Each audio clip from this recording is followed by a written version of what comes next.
আসসালামু আলাইকুম। এখন দেখবেন সংবাদ শিরোনাম।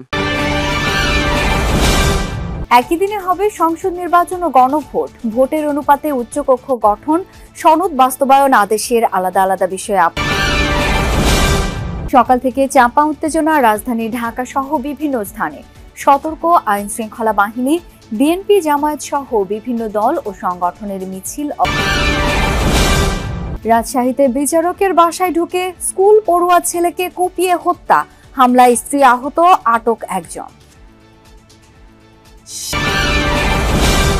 নির্বাচন সামনে রেখে রাজনৈতিক দলগুলোর সাথে ইসির ধারাবাহিক সংলাপ শুরু। পোস্টারের ছড়াছড়িতে সিইসির ক্ষোভ, দ্রুত সরানোর নির্দেশনা। এতক্ষণ দেখছিলেন সংবাদ শিরোনাম, এখন দেখবেন বিস্তারিত। ফেব্রুয়ারির প্রথমার্ধে অনুষ্ঠিত হবে সংসদ নির্বাচন এবং একই দিন গণভোট। 4টি বিষয়ের উপর একটি প্রশ্নে হ্যাঁ না ভোট হবে জানিয়েছেন প্রধান উপদেষ্টা ডক্টর মোহাম্মদ ইউনূস। দুপুরে জাতির উদ্দেশ্যে দেয়া ভাষণে তিনি বলেন, এতে সংস্কার বাধাগ্রস্ত হবে না। দলগুলোর ভোটের অনুপাতে উচ্চকক্ষ হবে বলেও জানান প্রধান উপদেষ্টা। এর আগে উপদেষ্টা পরিষদের সভায় জুলাই জাতীয় সনদের অনুমোদন দেয়া হয়। এর পরপরই সেটির গেজেট প্রকাশ করা হয়। জুলাই সনদে রাজনৈতিক দলগুলোর স্বাক্ষরের পর আলোচনায় আসে এর বাস্তবায়ন প্রক্রিয়া নিয়ে। সংসদ নির্বাচনের দিন নাকি নির্বাচনের আগেই গণভোট, এ নিয়ে মতানৈক্য তৈরি হয় প্রধান রাজনৈতিক দলগুলোর মধ্যে। এমন পরিস্থিতিতে এ বিষয়ে সিদ্ধান্ত নেবেন প্রধান উপদেষ্টা নিজেই। বৃহস্পতিবার উপদেষ্টা পরিষদের বৈঠক শেষে জাতির উদ্দেশ্যে ভাষণ দেন প্রধান উপদেষ্টা ডক্টর মোহাম্মদ ইউনূস। 13 মিনিটের ভাষণে মূলত জুলাই জাতীয় সনদ বাস্তবায়ন বিষয়ে কথা বলেন প্রধান উপদেষ্টা।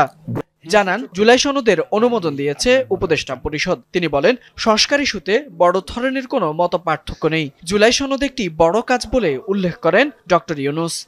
রাজনৈতিক দলগুলো কর্তৃক স্বাক্ষরিত জুলাই সনদকে মূল দলিল হিসেবে ধরে নিয়ে অন্তর্বর্তী সরকার আজকের উপদেষ্টা মণ্ডলীর সভায় জুলাই জাতীয় সনদ সংবিধান সংস্কার বাস্তবায়ন আদেশ 2025 অনুমোদন করেছে।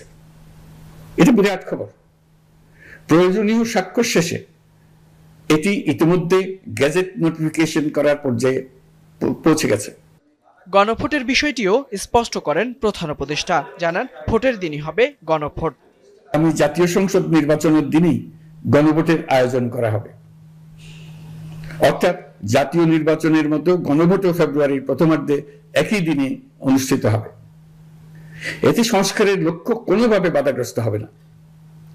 নির্বাচন আরো উৎসবমুখর।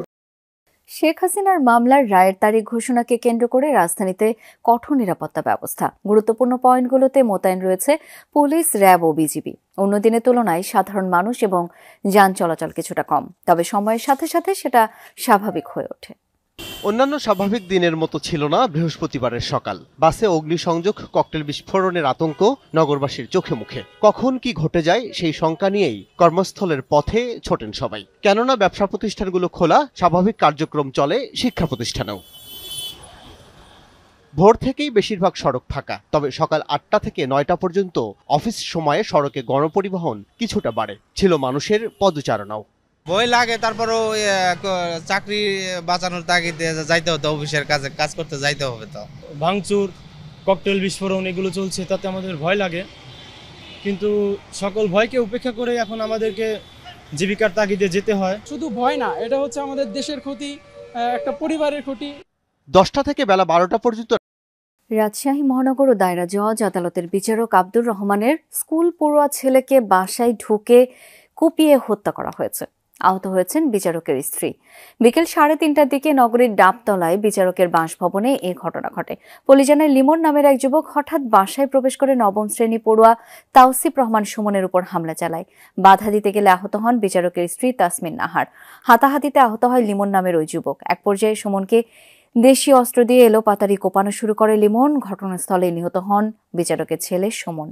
পরে পুলিশ গিয়ে বিচারকের আহত স্ত্রী ও হামলাকারী লিমনকে হাসপাতালে নিয়ে যায়। অর্থ লেনদেন সংক্রান্ত বিবাদের জেরে এই হত্যাকাণ্ড বলে প্রাথমিক ধারণা পুলিশের। আক্রমণকারী পূর্ব পরিচিত এবং আগে থেকে কোনো বিষয় নিয়ে তাদের মধ্যে একটা দ্বন্দ্ব ছিল, এটুকু আমরা জানতে পারলাম। রাজধানী জুড়ে চাপা উত্তেজনা ছিল সারাদিন। শেখ হাসিনার রায়ের দিন ধার্যকে কেন্দ্র করে আওয়ামী লীগের নাশকতা ঠেকাতে মাঠে সতর্ক আইনশৃঙ্খলা বাহিনী। তৎপর ছিল বিভিন্ন রাজনৈতিক দলও। চাপা উত্তেজনা গোটা রাজধানী জুড়ে। শেখ হাসিনা সহ ৩ আসামির বিরুদ্ধে রায়ের দিনকে কেন্দ্র করে রাজধানী জুড়ে ছিল গুমোট ভাব। কার্যক্রম নিষিদ্ধ আওয়ামী লীগের যে কোনো অপতৎপরতা ঠেকাতে সতর্ক অবস্থানে আইনশৃঙ্খলা বাহিনী। পাশাপাশি রাজনৈতিক দলগুলোও বিভিন্ন পয়েন্টে অবস্থান নেয়। সকালে ঢাকা বিশ্ববিদ্যালয়ের রাজু ভাস্কর্যে জুলাই সনদ বাস্তবায়ন ও গণভোটের দাবিতে মিছিল করেছে ছাত্র শিবির। মিছিলটি সায়েন্স ল্যাবরেটরি হয়ে নিউ মার্কেট নীলক্ষেত প্রদক্ষিণ করে টিএসসিতে সমাবেশে মিলিত হয়। আর বাংলাদেশ থেকে শেখ হাসিনার গুপ্ত দোসরদের নির্মূলের হুঁশিয়ারিও দেন ডাকসু ভিপি। যারা পতিত ফ্যাসিস্ট আছে বাংলাদেশে, তাদের রাজনীতির ক্লোজ হয়ে গেছে। 5 অগাস্ট তারা দেশ থেকে পালাইছে, তারা মরে গেছে। গ্রহণযোগ্য ভোট আয়োজনে রাজনৈতিক দলগুলোর সহযোগিতা চেয়েছেন প্রধান নির্বাচন কমিশনার এএমএম নাসির উদ্দিন। তিনি বলেন, এবারের নির্বাচনে গণভোট সহ বাড়তি বোঝা রয়েছে কমিশনের উপর। নিবন্ধিত 12টি দলের সাথে সংলাপে একথা বলেন সিএসি। ত্রয়োদশ জাতীয় সংসদ নির্বাচন সামনে রেখে ভোটার তালিকা সংশোধন সহ বিভিন্ন প্রস্তুতি শেষ করেছে নির্বাচন কমিশন। অংশগ্রহণমূলক নির্বাচনের লক্ষ্যে এর মধ্যেই বৈঠক করেছে সুশীল সমাজের প্রতিনিধি সহ অংশীজনদের সাথে, যার ধারাবাহিকতায় রাজনৈতিক দলগুলোর সাথে সংলাপের আয়োজন। সকাল থেকে 2 পর্বে নির্বাচন কমিশন কার্যালয়ে আয়োজিত সংলাপে অংশ নেন সিপিবি, বাসদ, জেএসডি, খেলাফত মজলিস সহ 12টি রাজনৈতিক দল। সংলাপে আচরণবিধি, এআই এর অপব্যবহার বন্ধ করা সহ 11টি এজেন্ডা নিয়ে কথা বলেন দলগুলোর প্রতিনিধিরা। নানা প্রস্তাবনার সাথে জোর দেন ইসিকে ভোটারদের আস্থা অর্জনের বিষয়ে। নির্বাচনী প্রতীক সেটা দলের উপরে ছেড়ে দেয়া হয়, জোটের উপরে ছেড়ে দেয়া হয়। আগের মতো ব্যবস্থায় আমরা যদি ফিরে যাই তাহলে সবচেয়ে উত্তম হয়। ইতিমধ্যে আমরা দেখছি 1-2টা রাজনৈতিক দল তারা তাদের যে পরিমাণ প্রচারণা করেছে, কোটি কোটি টাকা তারা অলরেডি খরচ করে ফেলছে। সমাজের প্রতিটা মানুষ শুধু নির্বাচন ভোট প্রদান করবে না, ভোট গ্রহণ করারও ক্ষমতা রাখে। সেই ধরনের পরিস্থিতি তৈরি করতে হবে। সিইসি বলেন, এবারের নির্বাচন হচ্ছে একটি ভিন্ন প্রেক্ষাপটে। অনেক চ্যালেঞ্জ থাকলেও সবার সহযোগিতায় সুষ্ঠু ভোট আয়োজনে আশাবাদী তিনি। নির্বাচনে খেলবেন আপনারা হবেন প্লেয়ার, আমরা রেফারির ভূমিকায়। আপনাদের সহযোগিতা ছাড়া রেফারির কাজ করা বড় মুশকিল।